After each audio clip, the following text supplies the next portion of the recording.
तो प्यारे विद्यार्थियों नमस्कार, स्वागत है आप सबका एक और नए वीडियो में। प्यारे विद्यार्थियों आज हम यहाँ पर देखने वाले हैं कक्षा 12वीं के लिए आपका देखिएगा ये लेखा शास्त्र विषय का पूरा क्वेश्चन पेपर है जो कि आपका सप्लीमेंट्री परीक्षाओं के लिए है।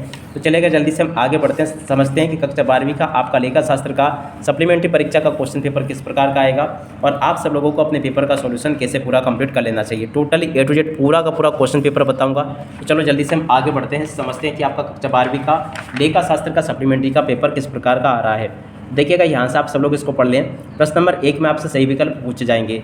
आप सही विकल्प में आपको क्या करना है, देखिएगा पहला क्वेश्चन, साझेदारी संलेख के अभाव में ऋण पर ब्याज दिया जाता है। तो देखिएगा कितना दिया जाता है, 6%। उसके बाद में देखो अगला क्वेश्चन, विद्यमान साझेदारों के लाभ हानि अनुपात में परिवर्तन के कारण होगा। तो देखो साझेदारी फर्म का पुनर्गठन होगा, इसका राइट आंसर यह आ जाएगा।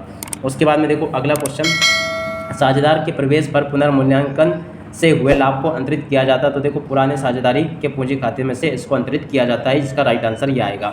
अग्रिम याचना पर कंपनी ब्याज किस दर से देती है। तो देखो 12% की वार्षिक दर से देती है। उसके बाद में ऋण पत्रधारी कंपनी के होते हैं। तो देखो ये लेनदार होते हैं, ऋण पत्रधारी कंपनी के क्या होते हैं, लेनदार। यहाँ से आपको लिख लेना है। यदि चालू दायित्व 3 लाख है व चालू अनुपात ये है, तो आप लोग इसको पढ़ लें। तो देखो इसका राइट आंसर आपका 7 नंबर का आ जाएगा, 4,50,000। अब इसके बाद में हम आगे बढ़ते हैं, अगले क्वेश्चन को पढ़ते हैं। तो देखिएगा प्रश्न नंबर 2 में आपसे रिक्त स्थानों की पूर्ति पूछी जाएगी। देखिएगा प्रश्न नंबर 2 में रिक्त स्थानों की पूर्ति आपको कैसे करनी है। ख्याति पर हाश नहीं लगाया जाता।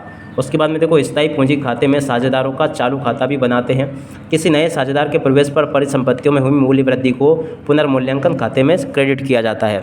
चौथा क्वेश्चन, कंपनी के समापन पर पूर्वाधिकार अंशधारियों को पूंजी सबसे पहले लौटाई जाती है। देखो यहाँ पर आपको पूर्वाधिकार लिख देना है। ऋण पत्र ऋण का एक लिखित प्रमाण पत्र है। तो देखो यहाँ पर आपको ये लिख देना है। आधिक्य आर्थिक चिट्ठी में संचयी एवं आधिक्य मतदान में अंतर्गत दर्शाते हैं। तो देखिएगा यहाँ तक के सभी क्वेश्चन आप लोग देख लें, ऐसे प्रकार के आपके पेपर में आपसे पूछे जाएंगे। अब इसके बाद में देखो अगला क्वेश्चन ये लिखा है, चालू दायित्व के दायित्व होते हैं जो 1 वर्ष के अंतर भुगतान किए जाते हैं। तो देखो यहाँ पर आपको ये लिख लेना है। उसके बाद में देखो सही जोड़ी आपको बनानी है। सही जोड़ी में आपको क्या करना है, पहला क्वेश्चन देखिएगा यहाँ पर पहला क्वेश्चन लिखा साझेदारी संलेख बनाना। तो देखो अनिवार्य नहीं है। पुराना अनुपात नया अनुपात, तो देखो त्याग अनुपात होगा। वसूली खाते में संपत्तियाँ, तो देखो पुस्तक मूल्य पर दर्शाई जाती है। अंश आहरण पर शेष, तो देखो पूंजीगत संचय। उसके बाद में आर्थिक चिट्ठा आपका सत्य एवं उचित होगा। लेनदार की जोड़ी मिल जाएगी आपकी चालू दायित्व से। तो देखिएगा प्यारे विद्यार्थी, इस प्रकार से यहाँ से आप सब लोग इन प्रश्नों को अच्छे से देख लें और पूरा का पूरा समझ लें ताकि आपको ये सभी क्वेश्चन और उनके आंसर समझ में आ सके। प्रश्न नंबर 4 को पढ़ लें, जिसमें कि आपसे एक शब्द या फिर एक वाक्य में उत्तर पूछे जाएंगे। पहला क्वेश्चन, साधारण साझेदारी व्यवसाय में साझेदारों की अधिकतम संख्या कितनी होती है, 100। उसके बाद में त्याग अनुपात की गणना क्यों आवश्यक है। तो देखो ख्याति को बांटने के लिए त्याग अनुपात की आवश्यकता होती है। आविका यही एवं उसी लाभ का भाग 5:3:2 में बांटते हुए साझेदार 5:2 होगा। यहाँ से आप लोग देख लें। और इसके बाद में देखो सभी साझेदारों का दिवालिया होना किस प्रकार का समापन है। तो देखो ये अनिवार्य समापन है। उस ऋण पत्र का नाम बताइए जिसका भुगतान केवल कंपनी के समापन पर ही किया जाता। तो देखो अशोधनीय ऋण पत्र इसका राइट आंसर आएगा।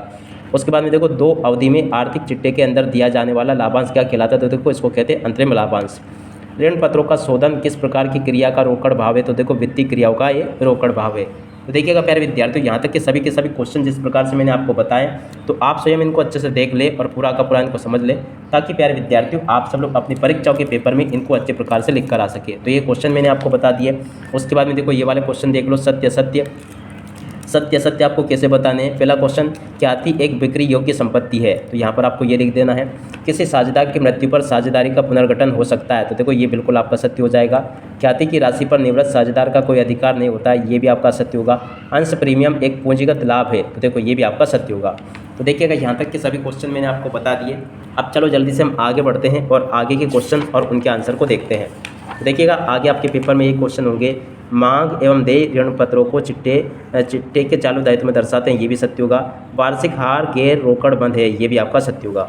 तो देखिएगा यहाँ तक के सभी क्वेश्चन मैंने आपको बता दिए। उसके बाद में देखो इस प्रकार के क्वेश्चन आपके पेपर में परीक्षाओं में आपसे पूछे जाएंगे। तो प्रश्न नंबर 9 के सभी इन क्वेश्चन को आप लोग देख लीजिएगा। अब इसके बाद में इधर आ जाते हैं, इन प्रश्नों को पढ़ते हैं।